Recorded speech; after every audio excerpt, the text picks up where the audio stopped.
L'économie encore avec l'Inde maintenant, l'Inde désormais au centre des regards de l'économie mondiale. Comme les autres grands pays émergents, l'Inde pourrait bien ne plus servir de locomotive à la croissance de la planète. Les prévisions sont en baisse et certains mettent en cause là-bas la persistance de pratiques archaïques. C'est le cas du système des castes et en particulier de la persistance des intouchables. Ils sont 200 millions sur 1,2 milliard d'habitants. Ils sont des parias totalement à l'écart. Cette condition d'intouchable se transmet à la naissance par l'un des parents. Reportage Pierre Monégier et Dominique Marotel. C'est une femme sans visage, un fantôme que personne n'approche.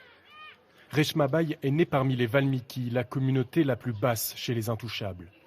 Le système hindou est ainsi fait. Son travail, son métier, sa vie consiste à récurer les toilettes des autres. C'est mon destin. Qu'est-ce que je peux faire d'autre? Elle n'a pas le droit de montrer son visage, et encore moins d'entrer en contact avec les castes supérieures, ni même de toucher ce qui leur appartient. Attention, j'arrive, rangez vos affaires. Ceux qui sont mieux nés ne s'abaisseraient jamais à remplir sa tâche. Vous ne voulez quand même pas que je fasse ça moi-même? C'est son travail à elle.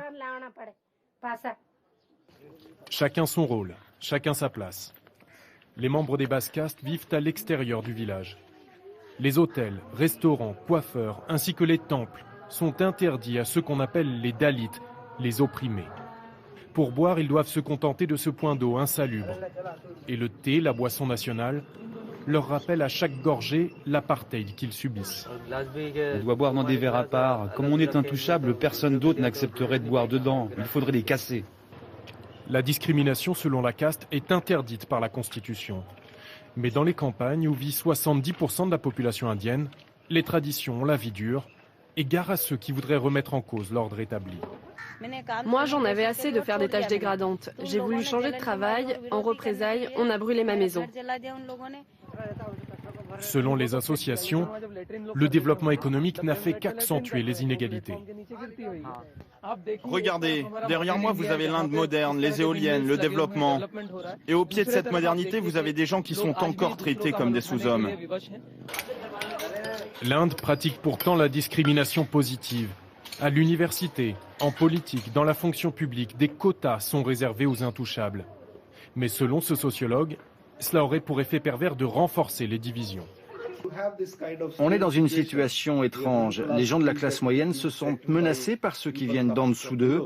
Résultat, la société indienne aujourd'hui est très inégalitaire, peut-être même plus encore qu'il y a 100 ans. Et les inégalités se perpétuent dès l'école. Dans cette classe, comme dans tant d'autres, ces petits garçons intouchables sont maintenus à l'écart. Ceux que Gandhi appelait les enfants de Dieu ont beau représenter 20% de la population indienne, ils n'ont pas encore trouvé leur place.